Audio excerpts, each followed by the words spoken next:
কেমন আছো সবাই? তো আশা করছি সবাই খুব ভালো রয়েছো। আজকে একটু আলোচনা করবো যে নর অ্যাড্রিনালিন একটা ইনজেকশন। নর অ্যাড্রিনালিন কি না, আমাদের হচ্ছে এন্ডোজেনাস ক্যাটাকোলামাইন্স। এগুলো কিন্তু এক একটা নিউরো ট্রান্সমিটার, ঠিক আছে? এদের ফাংশন গুলো অনেক কিছু জানতে হবে। আমাদের যে অটোনমিক নার্ভাস সিস্টেমস রয়েছে সে তার মধ্যে একটা পার্ট। তো আমরা বেসিক্যালি কি জানবো যে নর অ্যাড্রিনালিন কিন্তু একটা এমার্জেন্সি ড্রাগ, ঠিক আছে? এমার্জেন্সি ড্রাগ আমাদের একটা শর্টস ভিডিওতে দিয়েছিলাম, কিন্তু সেখানে কনসেপচুয়ালি অতটা আমরা কিছু ডিসক্রাইব করিনি। তো এখানে আমরা দেখতে পাচ্ছি যে একটা নন অ্যাড্রিনালিন যে ইনজেকশনটা রয়েছে, এই ইনজেকশনটা কিন্তু শুধুমাত্র আইভি ইউজ করার জন্য। আইএম ইউজ করা যাবে না, তার কারণ হচ্ছে কি, এটা হচ্ছে আইএম ইউজ করলে কিন্তু মাসেল নেক্রোসিস হয়ে যাবে, ঠিক আছে? তো এখানে যে ইনজেকশনটা রয়েছে এটা কিন্তু প্রত্যেকটা অ্যাম্পিউলে 2 ml করে আছে। প্রত্যেকটা অ্যাম্পিউলে 2 ml করে আছে। এবং এর যে স্ট্রেংথ, সেই স্ট্রেংথটা হচ্ছে কিন্তু 1 mg আছে। দেখো, ইকুইভ্যালেন্ট টু নরঅ্যাড্রিনালিন 1 mg।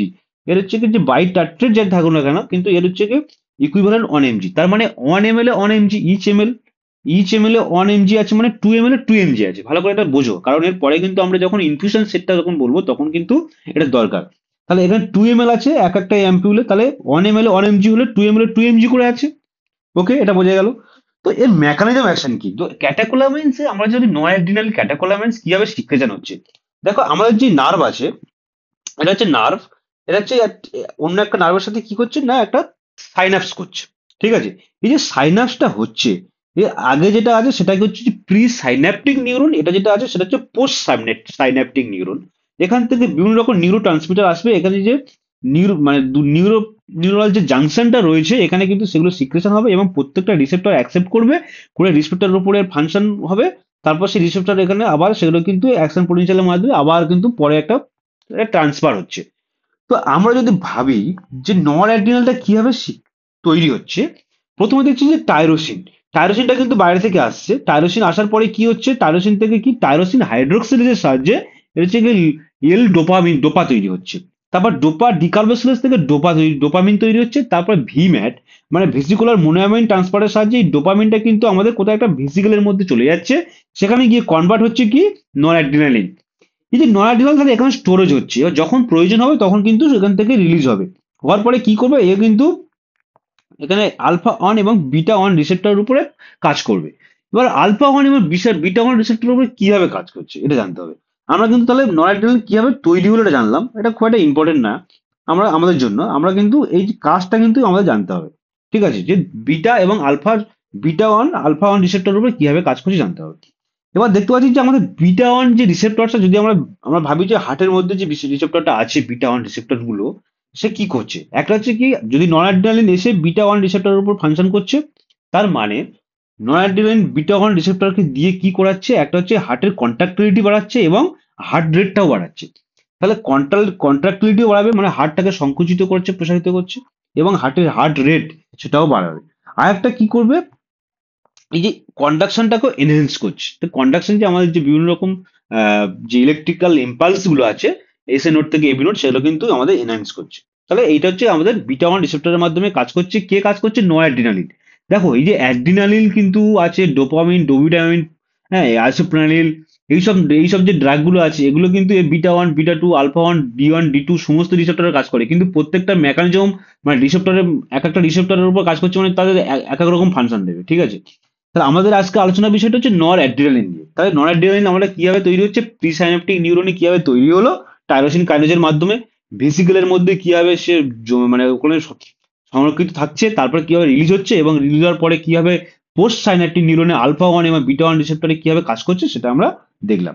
এবার কি হচ্ছে যে আমাদের যে আলফা ওয়ান রিসেপ্টরটা কোথায় থাকে, বেশিরভাগটা কি যেগুলো ভেসেলসে আছে, মানে আমাদের যে ব্লাড ভেসেলস, শিরা, মানে ধমনী যেগুলো বলছি, সেখানে যে আছে সেগুলো কি হচ্ছে, আলফা ওয়ান রিসেপ্টরের উপর নরঅ্যাড্রিনালিন কাজ করার পরে কি হবে, ভ্যাসো কনস্ট্রিকশন হবে, মানে ওটাকে সংকুচিত করে দেবে, ঠিক আছে?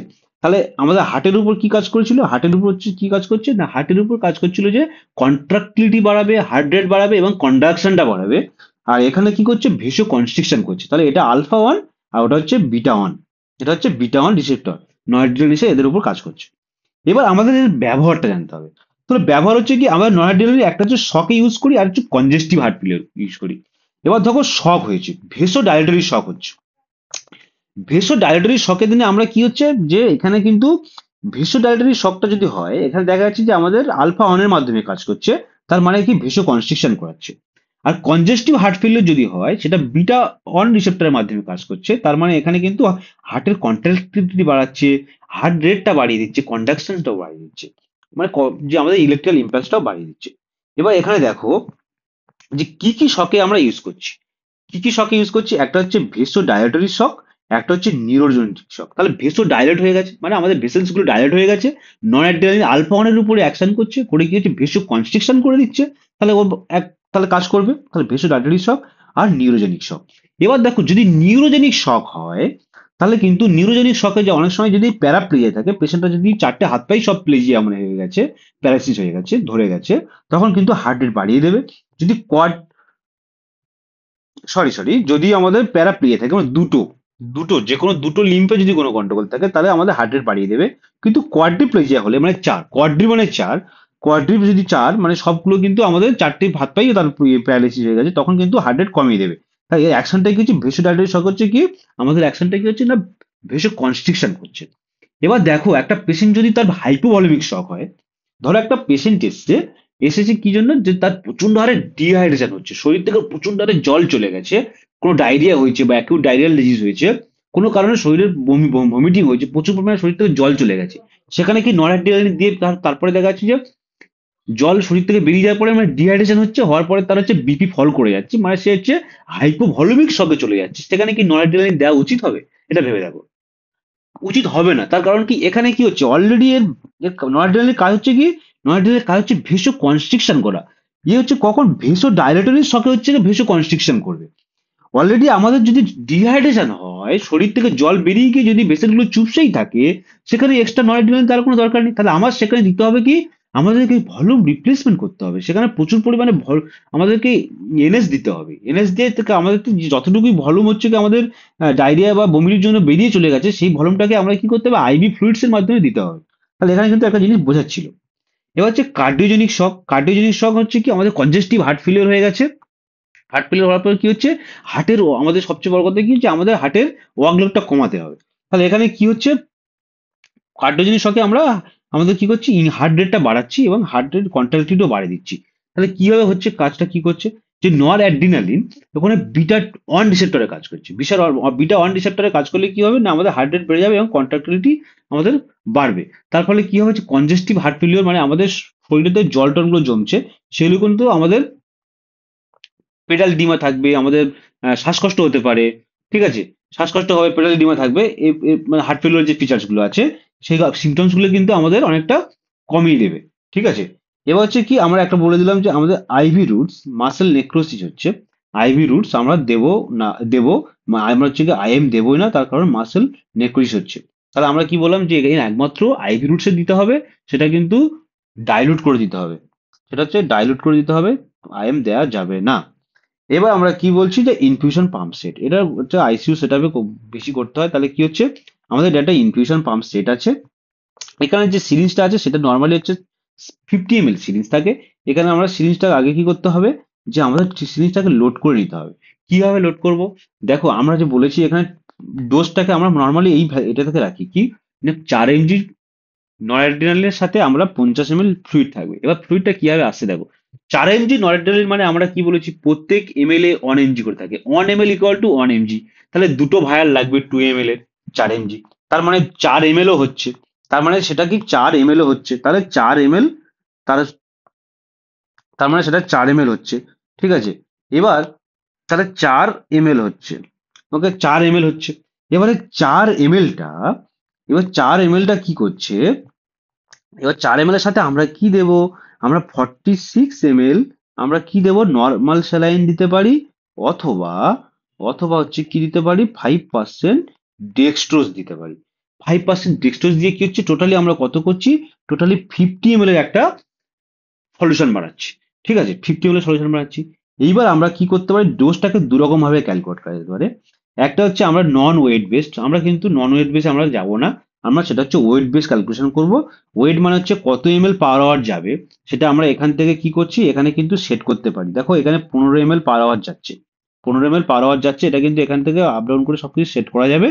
ঠিক আছে, এইবার এখানে আমরা ডোজটা কিভাবে ক্যালকুলেট করবো, যে ডোজ আমরা কত ডোজে স্টার্ট করব, dose in microgram per kg per minute into weight in kg into 60 divided by concentration.